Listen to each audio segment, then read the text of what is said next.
Hey everybody, this is Muffin with the Daily Biker Podcast. Just here to let y'all know the opinions and ideas expressed in this show are those of the hosts and their guests, not to be confused with their partners and sponsors. Now, let's get it on. Hey guys, this is Sean from the Bikes and Beards YouTube channel, and you guys are listening to the Daily Biker Podcast. You're gonna love it. I need my snackies. Need your snackies? Oh, yeah, I'm hungry. Man, it's special today if you got your laptop on your lap. Yeah, well, so I was thinking about something. Okay. Because if I didn't have my laptop on my lap, all right, the question would start with, what are we talking about today? Doesn't it always? So, I forgot. This thing won't stay. No, you're using Heather's mic. And I have to open the bottle. Okay. That will stay. Just make yourself comfortable. I'm trying. So, let's start with, hey everybody, welcome back to the Daily Biker Podcast. My name is Marcus and I am your clueless leader. Today we're going to go on a learning journey. And I don't have Muffin. Yep. Too much partying. Actually, she was not feeling good yesterday morning either. Oh, she really? still went out last night. But it's a cold, rainy day. Yes, so it is. she is doing what most people want to do on a cold, rainy day. Cuddle on the couch with the dog. Yes. Watch TV, cuddle on the couch. Yes. You guys need a fireplace in that apartment. We had one at the old apartment. I know you had one at the old apartment. And too bad you don't have one at this one. I gotta get one of those Amish fireplaces. Oh, that'd be kind of cool. So, so back to it, Daniel. What are we talking about today? I have no idea. What are we talking about, Marcus? So we had talked once before. You and I briefly had spoke about kind of doing some of the stuff we had done before. Yes. Okay. So I have a Wikipedia page pulled up in front of me. Oh, goodness. And I want to talk to you about it. Okay. Instead of you talking to me. Simply because I think this could be fun. We can go back and forth with like this type of stuff. Like I can come up with something and you can come up with something. But specifically because today we're going to be talking about Kawasaki. All right. Fun. Daniel just got a huge smile on his face. I mean, that's all right. And you know what? You're going to tell me stuff that I don't know. Well, that's perfect. We're going to start literally. So I'm going to hit at the very beginning of the page. So is this a plan just to go through their history? Yeah, we're going to hit some history and some highlights so people understand, because it's kind of like, if in case you don't know, because it's a major point of conversation in automotive and motorcycle culture, is about where BMW got their start. Yeah.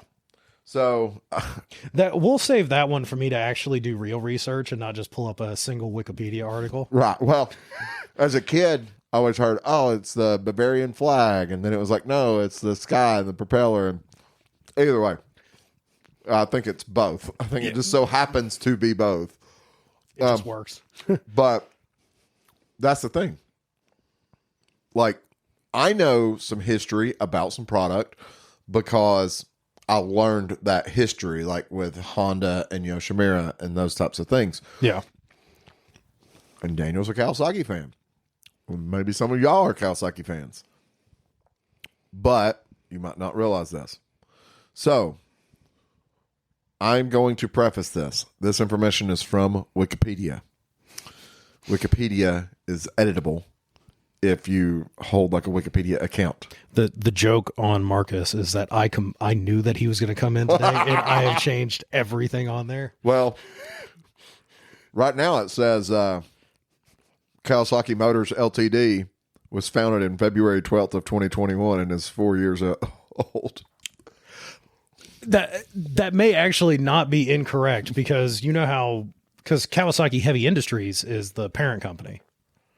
So they move names around quite often. So, the basic synopsis. Kawasaki is a Japanese mobility manufacturer that produces motorcycles, all-terrain vehicles, utility vehicles, watercraft, onboard motors, that's boats. The ones that you can see. Yes. And electric products. It doesn't say, it just says electric products. It derives its origins from Kawasaki Aircraft Industries, a subsidiary of Kawasaki Heavy Industries. Yes. And is rooted in motorcycles, boats, and engine businesses.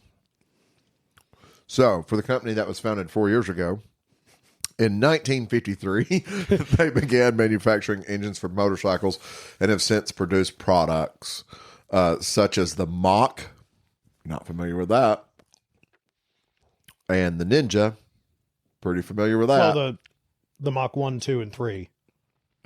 The Widowmakers, the two-stroke. UJMs. Yeah, from the 70s. That is probably what the idiot who wrote the article is referring to. Oh. And the jet ski. Like, you want to talk about brilliant marketing? The H2 jet ski? No, their jet ski. What do you think the name of Kawasaki's jet ski was? I'd imagine the Ninja. No, jet ski. Oh, really? They were the one that coined the phrase jet ski. That's smart, though. Well, you know what? That's it's not them. It wasn't. They named it. Later on, it became everything. Everybody called it that product. Yeah. Like a crescent wrench. Yeah. It's actually an adjustable wrench. Or like a Kleenex. Yes. Yeah. It's a brand that became the household name for the particular item. Yes. Yeah. It works fantastic for them because now, obviously, if you go Google jet ski, probably pulls up Kawasaki's. Maybe. It's funny. Jet ski, which has become a generic term for a personal watercraft, until 2021, it was jet a division. Ski's the motorcycle in the water. Well, so this is the answer to your question. Until 2021, it was a division of Kawasaki Heavy Industries, known as the Kawasaki Aerospace Company. I can't see that, so I was just checking to make sure it's doing its thing. I'm watching it. What is the... we never looked and saw how much time was left on it. We should be good. Just keep an eye on it. Yeah. I'll keep it. We'll see. I've got the laptop. Yeah. So... we need to buy a bigger card. Yeah, I know. So, like I said, diving into the history here, obviously I'm not going to hit everything. Kind of some keynotes. Kawasaki Aircraft initially manufactured motorcycles under the Meguro name, having both aligning motorcycle manufacturers, Meguro Manufacturing, with whom they had been in partnership with, but eventually became Kawasaki Motor Cells. Okay. So, which it seems like a lot of these Japanese manufacturers have had very similar. They have the parent company like Honda, Yamaha, Suzuki. They all had big parent companies that also do, they might do giant ocean liners, and printing presses or something else. Yamaha makes pianos. This motorcycle could never sink unless it hits an iceberg in the North Atlantic. I'm not gonna lie. If I hit an iceberg on my street, I'm sinking. I'm going home. So I will say this: if you ever see like a super, super old Kawasaki, and you're like, "Oh, it's got a different Kawasaki logo," the first Kawasaki motorcycles actually had the Kawasaki Aircraft's logo on the fuel tank. So, and actually, I'll have to show it to you one time. The keys for my Kawasaki's, the KZs, and even up to the ZRX, they actually have the Kawasaki like crest on them. Like it's like a shield instead of the Kawasaki. Like a Kawasaki Porsche, basically. Yeah. Which is a logo that they had used for a long time. And Daniel has a Kawasaki 918. I would love that. So, ZX14 powered 918. In 1962, engineers at Kawasaki designed a new 4-stroke engine, and they put it in. Do you know what they put it in? I do not know. Cars. That sounds about right. This is that time period where people can't figure out what they want to do. There are a lot of motorcycle companies that started making, especially European and Asian companies, making car engines. So 1963 is when the merge actually happened between Kawasaki and Meguro merged to become Kawasaki Motorcycle Company Ltd.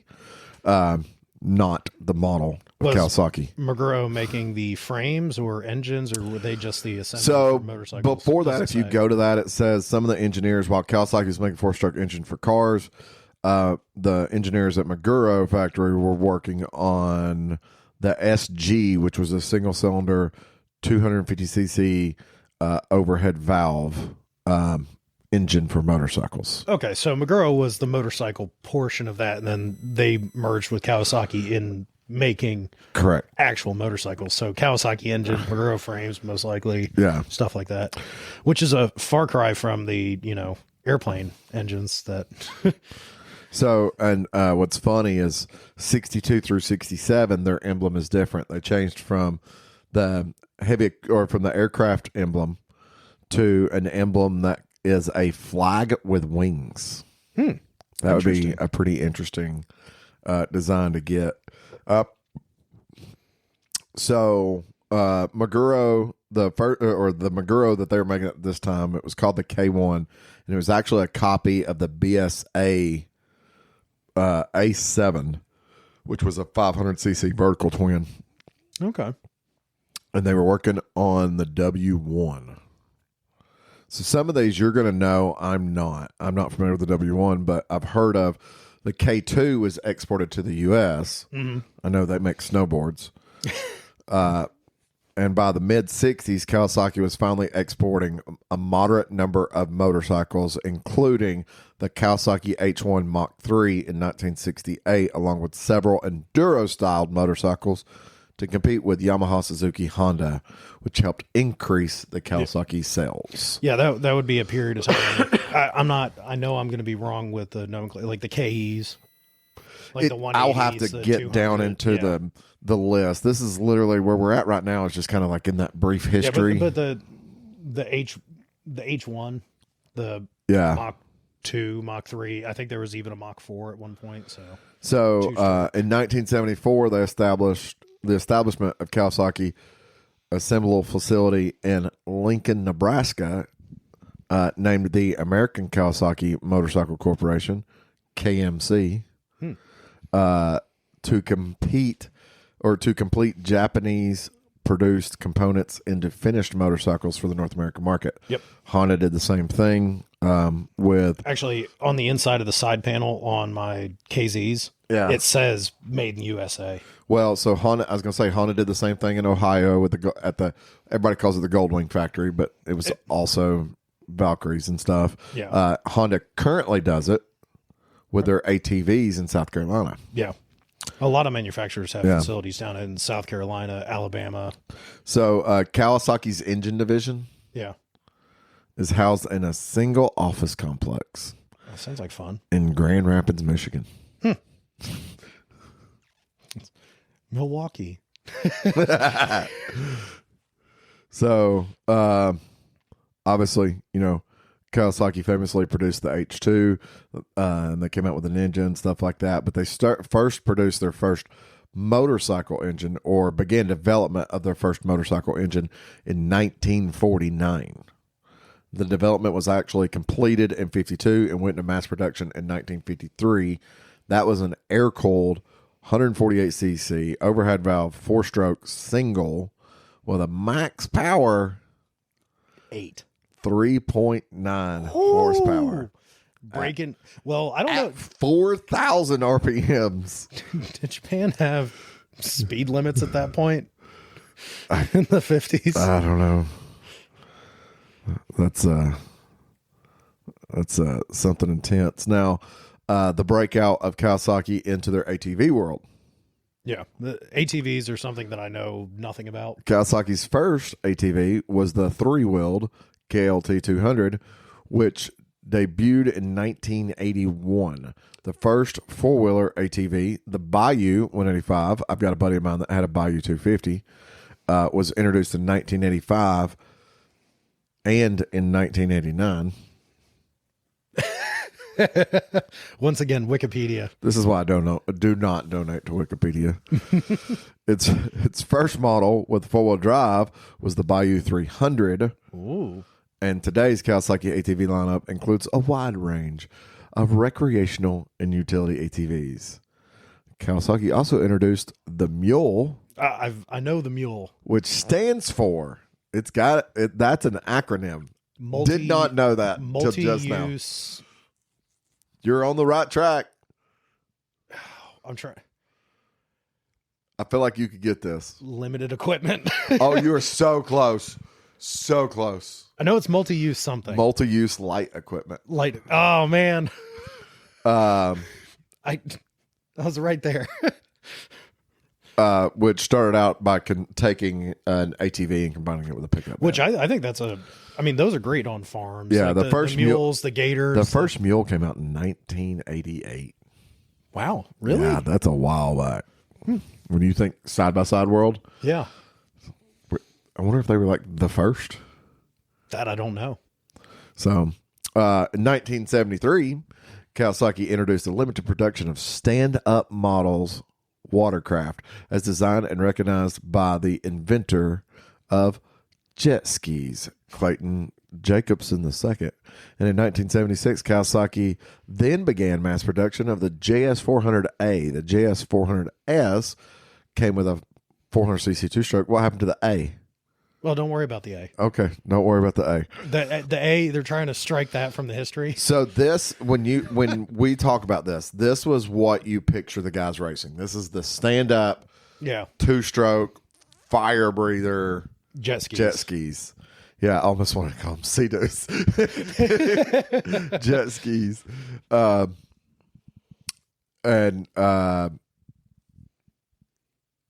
Let's see, skis would see the market up through the 90s, and in 1986, going backwards again, Kawasaki broadened the world with jet skis by introducing a two-person model with the lean-in It had two sport eyes on ski style handling and a 650cc engine, dubbed the Kawasaki X2. That's pretty big for a personal watercraft, 650 cc's. Hang on. And then in 1989, they introduced the first two-passenger sit-down model, which literally means it was a stand-up two-person. Which is hilarious. No, never doing that a day in my life. No, I mean, like I rode tandem bicycles. I will not stand up. I've ridden plenty of jet skis, whatever you want to call them, Sea-Doos. Yeah, over the years. Oh, and by the way, no, 650 cc's is not big. Well, in the 80s. Yes. Yeah, sure.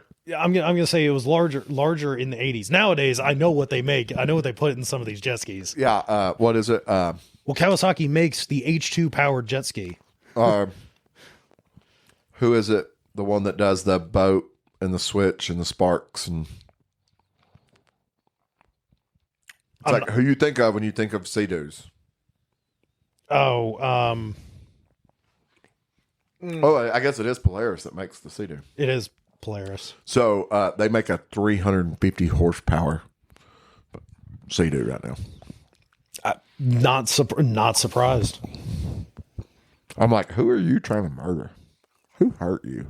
Because I think the H2 powered one is like right over 300 horsepower, which entirely too much. However, I mean, I just don't think of jet skis in the 80s, in the early to mid 80s. I can't imagine that anybody was jamming a 900cc or 1000cc engine into one of those at that point in time, given most motorcycles were 400, 500, 600 cc's or 650. So in 2003, Kawasaki celebrated a jet ski brand by releasing a 30th anniversary edition of the current stand-up model, which is called the SXR, which has seen a revive of interest in stand-up model jet skis. I know when I was younger, it was like, oh, that guy's got stand up. Whoa. Like those were the sport bikes of the jet ski world. Yeah. Damn biker punks. No, those were the supermotos. I feel like that's an apt comparison. Kind of were. The new ones, the big Sea-Doos, the 4-passenger Sea-Doos, that's the Goldwing. You're just cruising along. The stand-up models, that's the Supermoto Hooligan. So, Kawasaki's traditional racing color is green. Many Kawasaki racing teams are called Team Green. Oh, yeah. And their major sponsor is, look at the colors of a Kawasaki racing motorcycle. What two main colors are on that bike? Green and white. No. I'm looking at one right now. Now, this is 2007, but I'm looking at one right now. There is white. Purple. Black. Monster. Yeah. Yeah. That doesn't surprise me in the slightest. Yeah, now they're called the Monster Energy Kawasaki Team Green. Goodness. So that's primarily in motocross, I will say. But I am looking at one of the race bikes. Oh, okay. They have a 07. Yeah, I guess most of their bikes nowadays And then are one below it. green and black. So it's black towards the bottom, the top's green, and then they're separated by like a thick white stripe. Okay. Like that's their base coat. Yeah. Everything else is going to be graphics or whatever that's put on the bike. Makes sense. So Kawasaki's first title win in Grand Prix / MotoGP was from Dave Simmons with a D in 1969, and he won on the 125cc World Championship on an H2R. No. And then he dominated the 250cc and the 300cc Grand Prix classes from 78 to 82, winning 4 titles in each category. But with the introduction of 4-stroke engines into MotoGP in 2002, Kawasaki decided to take part in the new MotoGP World Championship. Kawasaki entered the championship in 2003 with a 250cc Grand Prix racer. Need a bigger bike for that. Also in 2003, the Kawasaki racing team was formed after Kawasaki had developed their new 990cc ZXR. Yep. The bike throughout 2002 and raced it the last 3 years. 2002 MotoGP season. The racing activities were managed by Harold Eccles, a team based in Germany. And it was not until 2004 that Kawasaki had 2 riders, Alex Hoffman and Shania Nakano, who raced the entire season. Nakano placed 3rd in Japan that year, achieving Kawasaki's first podium finish in MotoGP. So essentially in 2004 was their first time making a podium finish in MotoGP. Because I don't think Kawasaki as a company ever really... Kawasaki, they're not like... I'm going to say... In our age group, we don't look at modern Kawasaki sport bikes and go, oh, MotoGP. No, that's Honda. You look at a Honda bike or a Ducati, and you go, oh, MotoGP. Yes. We look at modern Kawasaki's and we go, oh, that poor bike. Somebody's going to bash in the gas tank and turn it into a stunt bike. Yeah, that's exactly what's going to happen. Everybody I meet that they're like, I really like 636s. I'm like, you also like 12 o'clock wheelies too, don't you? Yeah. The Cheater 600, the 636. Yeah. So, well, this might help with our reasoning. On January 9th of 2009, Kawasaki announced it had decided to suspend its MotoGP racing activities from the 2009 season onward to reallocate management resources more effectively. The company stated it will continue racing activities using mass-produced motorcycles as well as supporting general race orientation, which explains also why we still see a lot of Kawasaki at Moto America. Yes. Yeah, from what I understand, the company's basically, the company doesn't have a race team. Like a lot of manufacturers have the Honda in-house race team. Well, I would say they do for motocross. They probably do for motocross, but even then with motocross, it's weird the way that the factory race teams work. Yeah, because it's like it can be a privately owned team, but it's a factory team. Like it's a factory supported private team. Yeah. So, but I mean, as we noticed with the Moto America races, there were plenty of Kawasaki's out there. Here's our Moto America stuff. Okay, because this is World Superbike. Yeah. So Kawasaki's involvement in the World Superbike Championship started in 1990 with the U.S.-based team Muzi Kawasaki, private team. Yep. Factory backed, which managed the Superbike activities until 1996. Between 97 and 2002, Kawasaki gave factory backing to Harold X team based in Germany, while Muzi focused on the AMA Superbike domestic series.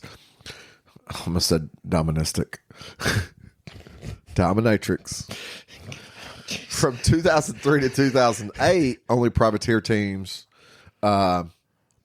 entered the World Championship with small factory support. In 2009, Kawasaki officially returned with Paul Bird Motorsports, but after 3 seasons in 2012, Kawasaki switched to factory support to a Spanish-based racing team, which was Provac Racing. Kawasaki's won several Superbike racing champions. They won the Riders Superbike World Championship in 1993, 2 decades later in 2013, and 6 times consecutively in 2015, 16, 17, 18, 19, and 20. The manufacturers also claimed 9 AMA Superbike championships during that time period. And during the 1990s, they also dominated the Endurance World Championship racing. You know, it kind of makes sense from a factory team or a corporation like Kawasaki. You don't manage the teams anymore. You're basically just a parts supplier. Yeah. Like, hey, we're giving you the stuff. You're factory backed. We're helping you out. But it's still you. You're the one doing all the stuff. Now, we don't have to pay people. We don't have to hire technicians to go out there and manage your crap.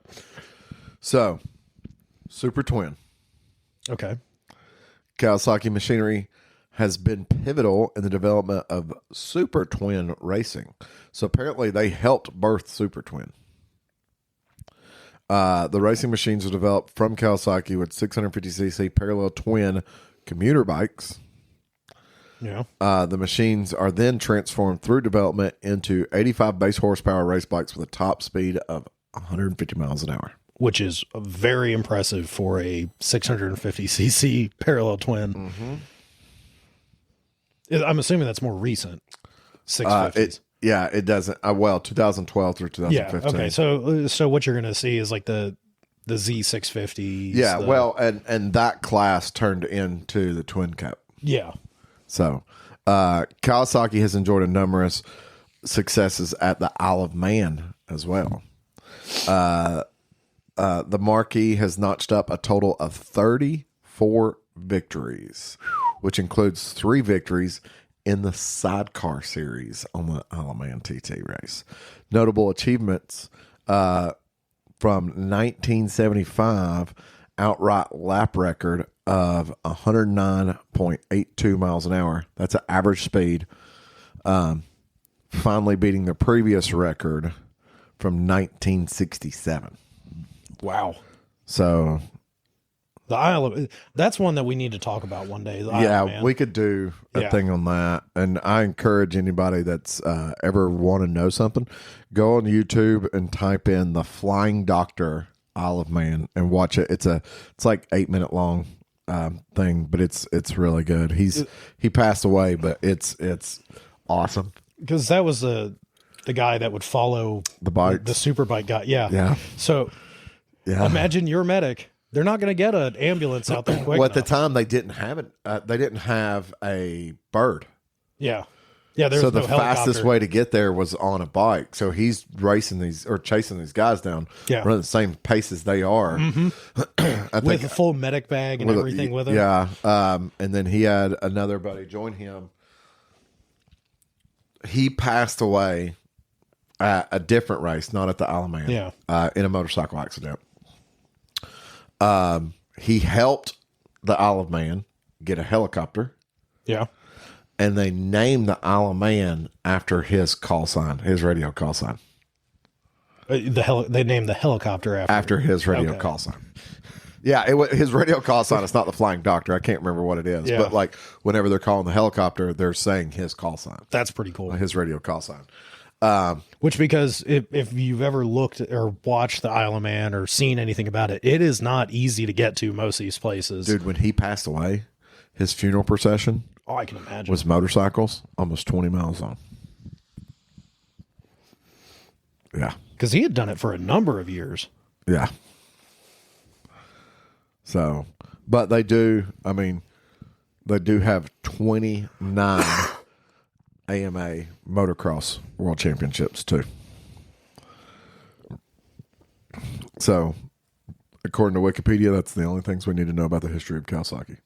Is that the whole history of Kawasaki The whole history of Kawasaki. I could tell you, Hiroshi Ito is the president and CEO. Oh, that's good. Yeah.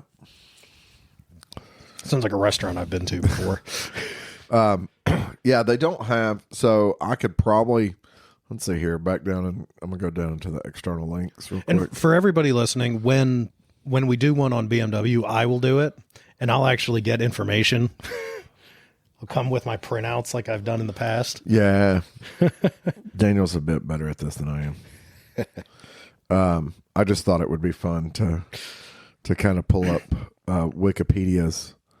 I love that there's no mention. I mean, they did mention the H1, H2 sort briefly. Yeah, it dives more into their racing information, which is funny because there's a lot more to it than racing.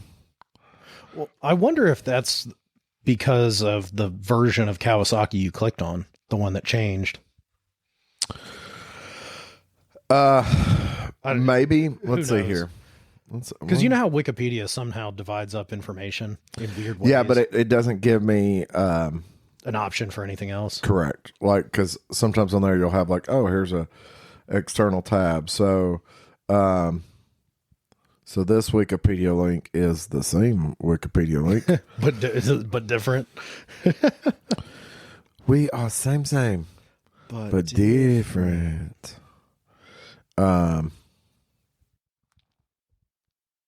Yeah. No. Yeah. It happens. Let's see here. We all. It looks like we all have performance issues, Marcus. Don't worry about it. I can't read this one. Hang on. Is it in Japanese? It's in Spanish. Why is? Yeah, I'm just surprised there's no. And it's done. It's like 5 sentences and it's done. Oh, that's great. No conversation about the GPZ line of motorcycles, which was pivotal in the beginning of apparently not that pivotal. Apparently not. But the KZ's coming out and being the only real competition to the CB750. Well, Kawasaki's been a big point of conversation lately here. Period. Even online. On social media, just because of the release of the KLE. Yeah. It's sparked a lot of conversations, a lot of people talking about it. I just checked it. We're good. Okay. So it was one of those things where, thinking about it and having conversations with Lewis last night and stuff about Panama and everything, it kind of I went, you know what, I'm going to do this. And I was thinking about it the other day, but I wasn't quite sure what I was going to talk about. I was like, I need to find somebody's information. Yeah. To be able to talk about this. But to do like the list that you had last time, I mean, I would have had to went like 14 different websites. And that's what I did when I was going around like the history of Indian and Harley and. What's Indian? I don't know.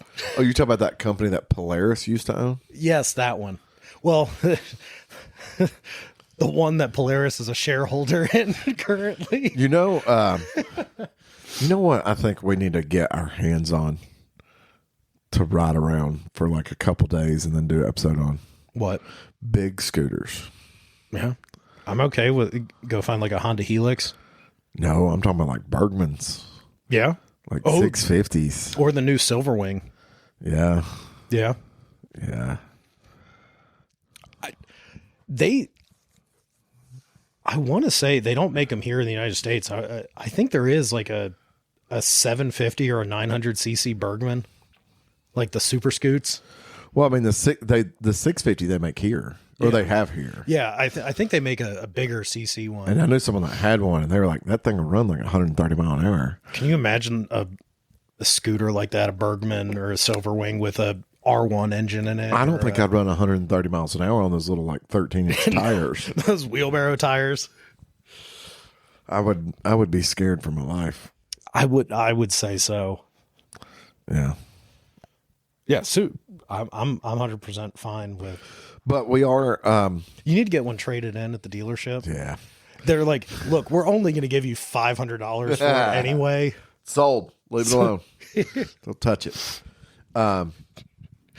We are I've been riding this Bergman for about 2 months. I'm ready for an ultra classic. We are going to start bringing you some more, facts, history, Yes, stuff like that. Actually, learn about information.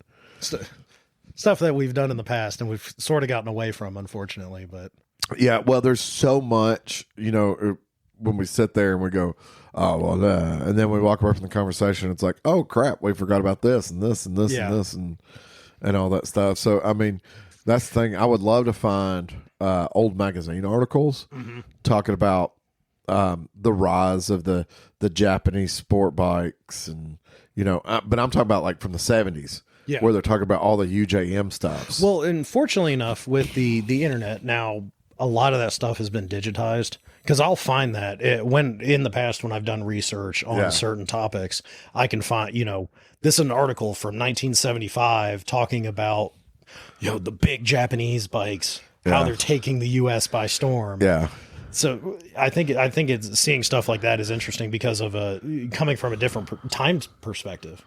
Yeah, well, it's from a time perspective where, somebody running 90 miles an hour was like, oh my God, he's going to kill everybody. Yeah, like and now people cruise at 90 miles an hour. Yeah, most motorcycles couldn't do 100 miles an hour. Correct.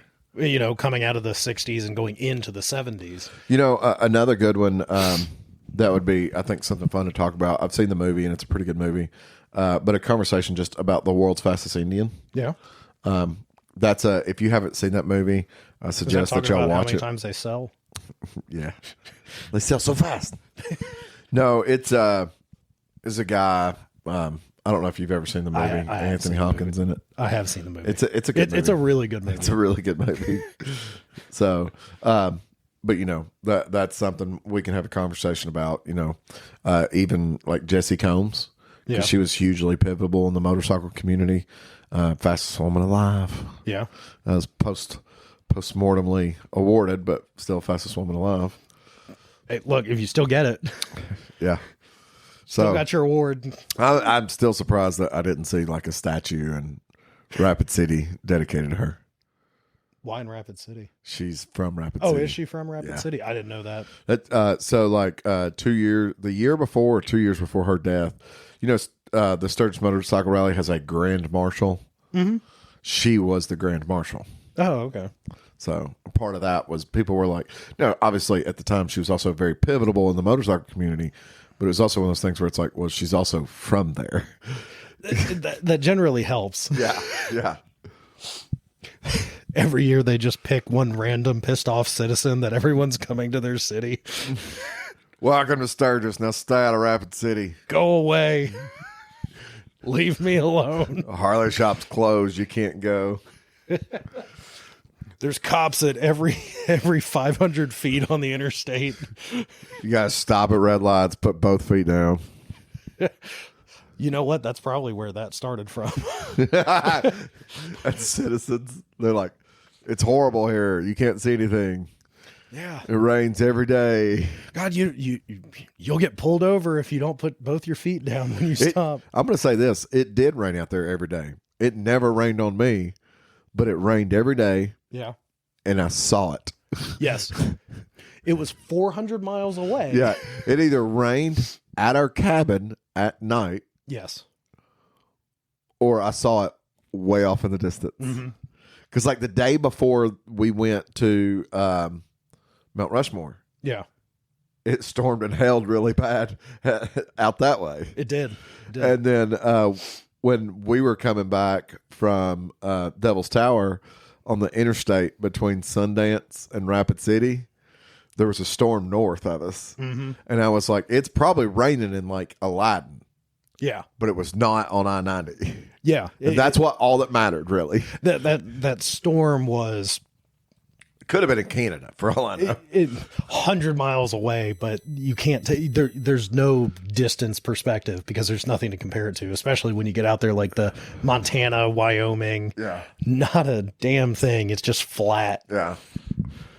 But I did see, like, when I remember looking at that storm, and I'm looking at this farmhouse that's out there. There's nothing around that farmhouse. Mm-hmm. Now, it was a big, nice farmhouse, but I was like, how much property do these people... It was literally like Yellowstone. It's like, you see that mountain? We own that mountain. Yeah. From here to the mountain. Yeah. Yeah, but what's cool too is like when you're there, like on Sundance, and you're coming down 90 from that direction, headed towards Spearfish. Yeah, is you're on the northern side of the Black Hills. Yes, like you're like on one side, it's flat, and the other side, it's the Black Hills. It's like you can literally see the defined spot of where the Black Hills start. There is a line. There's a very distinct line. Yeah. One side of the interstate, it's like the prairie, you know, little rolling hills and grass and a little town. The other side of the interstate, up the mountain. And trees. And trees. Yeah. Nothing over there. Yeah. Trees here. Yeah. Yeah. It was really... I wonder how the trees know. You think they get memos? I don't. Can they not just not cross the interstate? Is that like a border thing? No, maybe it's like the happening. The trees are talking to each other. They might be. Like, no. We don't go over there. Have you seen the wind over there? You'll fall over. And on that bombshell. Hey everybody, this is Sean at White Lightning Harley Davidson. I want to thank you for listening to the Daily Biker Podcast. You can reach the podcast on Facebook or Instagram at The Daily Biker, or you can email the podcast at thedailybiker@gmail.com. Be sure to keep an eye on White Lightning Harley Davidson's social media pages for the most up-to-date information on all our events and where you can find the boys.